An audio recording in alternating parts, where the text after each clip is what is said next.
नमस्कार दोस्तों, मैं हूं शालिनी और स्वागत है आपका मेरे चैनल जस्ट बीइंग लीगल पर। आज का जो हमारा विषय है वो काफी दुखदाई है, क्योंकि हमारे देश में कुछ ऐसी घटनाएं घटित हो रही हैं जिनके बारे में जानकर आपको भी काफी ठेस पहुंचेगी। तो बिना किसी देरी के चलिए आगे बढ़ते हैं अपने विषय की ओर।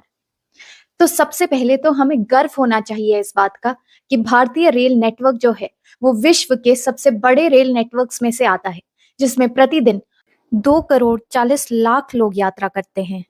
और ये विश्व का सबसे बड़ा एम्प्लॉयर है जो लगभग 13 लाख लोगों को नौकरी देता है। लेकिन ऐसा क्या हो गया है आखिरकार कि भारतीयों पर और भारतीय रेल नेटवर्क पर एक बड़ा संकट मंडरा रहा है। तो 10 सितंबर की रात को एक एलपीजी सिलेंडर रेलवे ट्रैक्स पर पाया गया।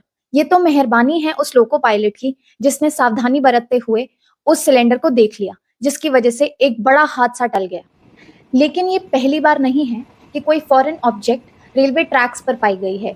कभी सिलेंडर तो कभी सीमेंट स्लैब, कभी रॉड तो कभी टायर के रिम। आए दिन कुछ ना कुछ पाया जाता है रेलवे ट्रैक्स पर। लेकिन क्या आप जानते हैं, काफी बार ऐसे हादसे जो हैं वो इमरजेंसी ब्रेक लगाने की वजह से अवॉइड कर दिए गए हैं। और आप देख सकते हैं इस लिस्ट को, इन सभी डेट्स पे कुछ ना कुछ फॉरेन ऑब्जेक्ट जो है वो रेलवे ट्रैक्स पर पाया गया है। और ये एक बड़े खतरे की घंटी है। क्या आप जानते हैं, एनसीआरबी 2022 की रिपोर्ट के मुताबिक लगभग 2.6 लाख लोग ट्रेन एक्सीडेंट्स में मारे जा चुके हैं। और 2023 के 1200 ट्रेन एक्सीडेंट के बाद तो ये आंकड़े कई ज्यादा बढ़ गए होंगे। तो आइए चलिए जान लेते हैं हमारे देश में रेलवे एक्ट के अंडर इनकी पनिशमेंट्स क्या क्या दी गई हैं। तो हमारे सेक्शन 147 ऑफ रेलवे एक्ट के अंडर अगर कोई भी इंसान रेलवे ट्रैक्स के ऊपर ट्रेसपास करता है या फिर वहां पर ट्रेसपास करने के बाद उस जगह को छोड़कर जाने के लिए राजी नहीं होता है, तो उसे मात्र 6 महीने की सजा और 1,000 रुपए का जुर्माना देना पड़ सकता है, जो कि आज की स्थिति देखते हुए बहुत ही कम है। और हमारा सेक्शन 150 बात करता है मैलिशियसली रेकिंग या फिर attempting to wreck a train की। इन सभी गिवन तरीकों से अगर कोई भी इंसान ये जानते हुए कि वो ट्रेन में ट्रैवल करते हुए यात्रियों की जान को खतरा पहुंचा सकते हैं, तो उन्हें या तो 10 साल तक की सजा या फिर लाइफ इम्प्रिजनमेंट भी दी जा सकती है। और हमारे अगले सेक्शन में कोई भी इंसान अगर रेलवे प्रॉपर्टी को डैमेज करता है या फिर डिस्ट्रक्ट करता है, तो उस केस में उसे 5 साल तक की सजा और जुर्माना भी देना पड़ सकता है। तो लॉज और पनिशमेंट्स तो ठीक है अपनी जगह। हाँ, मानती हूँ कि कुछ पनिशमेंट्स को बढ़ा देना चाहिए, लेकिन अगर आज की ही लॉ की बात करी जाए तो एक ही सवाल उठता है, who is to be blamed? किसकी गलती है? क्या सरकार की गलती है या रेलवे मिनिस्ट्री की गलती है या फिर गलती है आपकी और मेरी? तो बचपन में हम सभी बड़े ही उत्साह के साथ रेलवे ट्रैक्स पर सिक्के लेकर चले जाते थे और देखते थे कि ट्रेन जब उन सिक्कों के ऊपर से जाती है तो उन सिक्कों का क्या हशर होता है।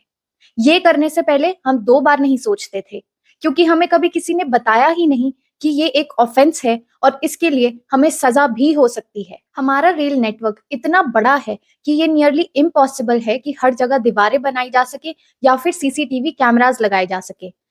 क्या हर जगह दीवारें लगाना जरूरी है? क्या हम ये खुद नहीं समझ सकते? क्या हम इतने रिस्पॉन्सिबल नहीं हो सकते कि हम ये जान सके कि क्या सही है और क्या गलत? क्या हम ये नहीं समझ सकते कि एक छोटा सा किया हुआ मजाक एक बड़ी घटना का रूप ले सकता है, जिसमें हजारों लोगों की जानें जा सकती हैं? अक्सर हमने देखा है कि लोग अपनी बात मनवाने के लिए या फिर प्रशासन पर दबाव डालने के लिए या तो पब्लिक प्रॉपर्टी को डिस्ट्रॉय करते हैं या फिर उसे ऑब्स्ट्रक्ट करते हैं। लेकिन आपको क्या लगता है कि सरकार उस सारे पैसे को और उस पब्लिक प्रॉपर्टी को कैसे ठीक करती है? ये पैसा हमारी ही जेबों से जाता है। जब हम टैक्स पे करते हैं और हर बार टैक्स बढ़ा दिया जाता है, तो हम सवाल पूछते हैं कि ऐसा क्यों हुआ, लेकिन हम उन घटनाओं को बिल्कुल नहीं देखते जहां पर पब्लिक प्रॉपर्टी को डिस्ट्रॉय किया गया था। और आप जानते हैं कि जब सरकार एक ऐसे फंड को बनाती है जिसमें वो हमारे इंफ्रास्ट्रक्चर को इम्प्रूव करने के लिए पैसा इकट्ठा करती है और हम पब्लिक प्रॉपर्टी को ही डिस्ट्रॉय कर देते हैं, तो उस केस में वो जो फंड हमारे फायदे के लिए यूज होने वाले इंफ्रास्ट्रक्चर के लिए बचाया गया था, उस फंड को पब्लिक प्रॉपर्टी को ठीक करने में लगा दिया जाता है, जिससे सिर्फ और सिर्फ हमारा ही नुकसान होता है।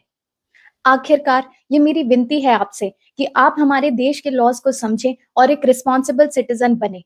मैं आशा करती हूँ कि ये वीडियो आपको बहुत पसंद आई होगी और बहुत इंफॉर्मेटिव लगी होगी। ऐसी और वीडियोस के लिए kindly like, share and subscribe to my channel. धन्यवाद।